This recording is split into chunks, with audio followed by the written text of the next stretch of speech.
Le projet de délibération suivante. Adhésion à l'association Seine-et-Marne Ensemble. Vu le Code général des collectivités territoriales, vu les projets de statut de l'association Seine-et-Marne Ensemble, vu l'exposé du rapporteur, le conseil municipal, après avoir délibéré, approuve les projets de statut de l'association Seine-et-Marne Ensemble, joint en annexe de la présente délibération, décide d'adhérer à l'association Seine-et-Marne Ensemble, autorise monsieur le maire à signer au nom de la commune le projet des statuts de la dite association. Alors pour résumer, on en avait déjà parlé, c'est une association qui se monte au niveau départemental, principalement dans un premier temps pour défendre le Nord Seine-et-Marne et surtout les communes qui sont parties, parce que après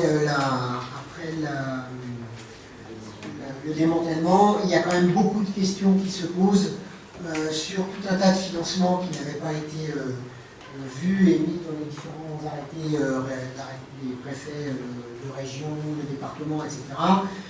Principalement sur les contrats, par exemple les contrats départementaux sont toujours des communes de Seine-et-Marne, elles peuvent prétendre à des contrats départementaux, mais les recettes qui sont sur leur terrain, qui émanent, pour une partie des recettes qui émanent de leur territoire, recettes économiques, partent de l'autre côté, et donc ne rentrent pas. Voilà. Il y a tout un tas de difficultés qui font que l'ensemble des maires de Seine-et-Marne, quelles que soient les couleurs politiques, nous nous sommes réunis avec le président du département et qui nous a semblé judicieux de monter cette association pour ne parler que d'une seule voix et surtout d'avoir un interlocuteur qui soit systématiquement consulté et qui puisse consulter l'ensemble de la base qui sont les conseils municipaux. Voilà. Est-ce qu'il y a des questions ou est-ce qu'on peut passer au vote? Moi, je ne comprends pas trop l'objet de cette association, parce qu'en plus, il va y avoir des cotisations. On ne sait pas sur quelle base ça va représenter quoi cette cotisation à l'association. Pourquoi monter une association? Pourquoi le département il n'agit pas lui-même?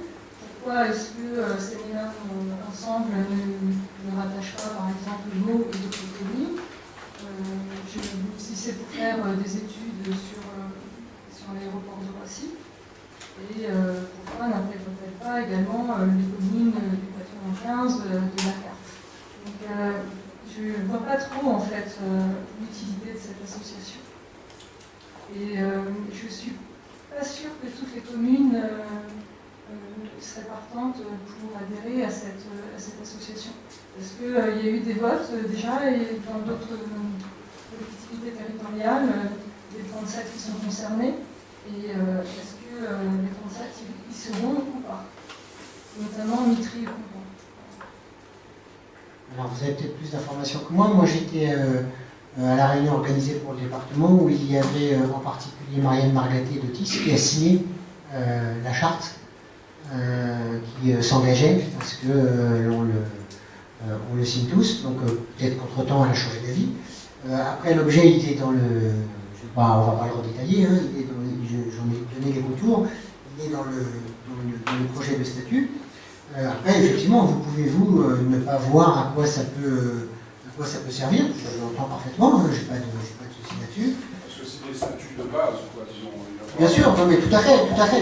Ce qu'il faut bien comprendre, c'est que c'est vraiment simplement une volonté d'affichage que l'on a tous envie d'avoir, y compris, même des fois, les communes sont peut-être un peu réticentes pour certaines à signer. Voilà, c'est une volonté de dire, il y a une association qui regroupe et qui englobe tout le monde a adhéré, vous ne pouvez pas, dans les différentes instances, vous ne pouvez pas, que ce soit à la CARPEF sur l'association des villes du Grand Roissy, dans les futures fabrications de SCOT, où certains disent la loi n'autorisait pas une collectivité seule à faire un SCOT.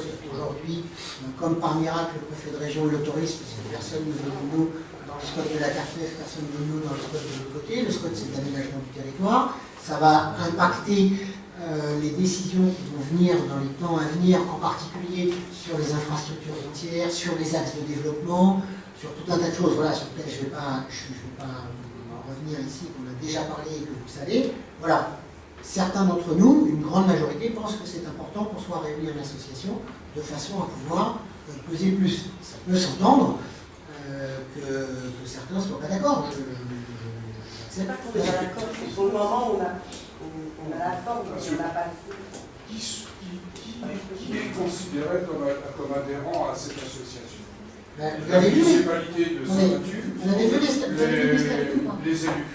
Sont membres les communes territorialement concernées, représentées par leur maire ou son représentant désigné. Donc c'est la commune. C'est la commune, c'est le conseil municipal, voilà, représenté par moi. Ou par un des représentants, si j'envoie une réunion de représentants. Oui. Une commune, une fois. Pardon? Une commune, une fois. Oui, c'est ça, me semble-t-il. Et le montant de la cotisation, c'est bon, on prend combien? Leur activité fixe, c'est...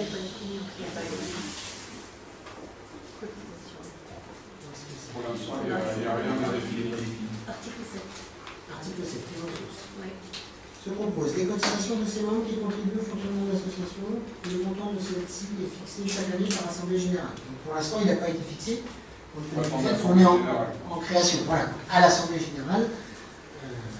Alors, je sais qu'on en a déjà discuté, il était vraiment dit, puisque cette association fonctionnera surtout avec le Conseil Général, et il n'a pas besoin ni de secrétaire, ni de permanent, ni etc. Voilà, son fonctionnement financier sera réduit au minimum. Ça va être une cotisation qui sera certainement forfaitaire et qui sera indicative. Voilà, il n'y a pas besoin de collecter des fonds, il n'y a pas d'études annoncées pour l'instant, il n'y a pas de choses comme ça. Aujourd'hui, je ne peux pas vous répondre plus que ça, juste vous dire que moi je me battrai. Oui, il faut se laisser la possibilité d'en faire, ça ne veut pas dire qu'on va en faire. On ne va pas modifier les statuts, vous savez comment c'est compliqué de modifier les statuts quand ils ont été adoptés. Si vous ne le mettez pas au départ, après, pour les modifier, il faut que tout le monde redélibère, etc. Après, ce que l'on peut se dire ici, c'est qu'à partir du moment où la cotisation me paraîtra totalement démesurée, je reviendrai vers vous et qu'on décidera ou pas de rester dans l'association. Tout le monde peut rentrer ou sortir de cette association à tout moment. Voilà, si on s'aperçoit que, un, ça ne nous sert vraiment à rien et que, deux, il y a une cotisation pharaonique qui est mise et qui n'est pas justifiée, on ne paye pas la cotisation, on sort du membre, on va revenir. Et ça serait en complément de la communauté de communes existantes, des communautés de communes existantes. Qui sont adhérentes aussi. Parce que la communauté de communes Pleine et Mont de France est adhérente au département et au conseiller départemental. Et pour l'instant, elle est construite sur le nord du Sénégal, pour le problème que l'on a avec les 17 communes qui ont été délocalisées, et elle peut éventuellement... Dans son objet, il y a l'article il faudra s'ouvrir au territoire d'influence de Melun et de Sénart. Oui. Moi, je trouve ça logique parce qu'il y a un mot, il y a peut-être Saint-Soufflet qui voudrait y entrer, etc. Et entre les deux, il y a pas mal de... Il est indiqué aussi un endroit que toute commune du département qui veut peut y adhérer. C'est là où c'est pas tout à fait logique. Parce qu'il parle de Melun et Sénart, d'accord? Parce qu'il s'est passé le même problème qui se passe c'est sur l'ensemble de la Seine-et-Marne. Alors, je pense que Melun et Sénart font partie de l'ensemble de la Seine-et-Marne quand même. Jusqu'à présent, c'est ça qui... Ce que je vous ai dit, c'est qu'au départ, c'est créé sur le nord de la Seine-et-Marne. Il est indiqué que tout le monde de la Seine-et-Marne qui s'intéresse à ces problèmes-là peut adhérer, puisque c'est une association Seine-et-Marnaise qui est faite pour défendre les intérêts des Seine-et-Marnais.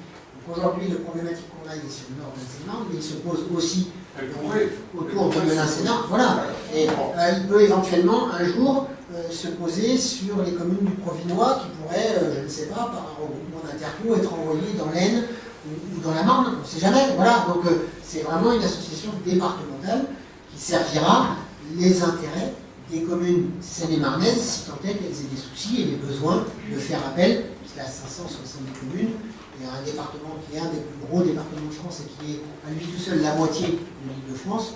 On imagine que, regroupé en association parlant tous d'une seule voix, on aura plus de puissance que chacun qui joue de son futur dans son petit coin pour son intérêt personnel. Voilà, c'est tout. C'est le but principal de l'association. Après, peut-être qu'elle ne servira pas, peut-être qu'elle n'aura pas d'influence, mais tant qu'on n'a pas essayé, on ne peut pas savoir. Voilà.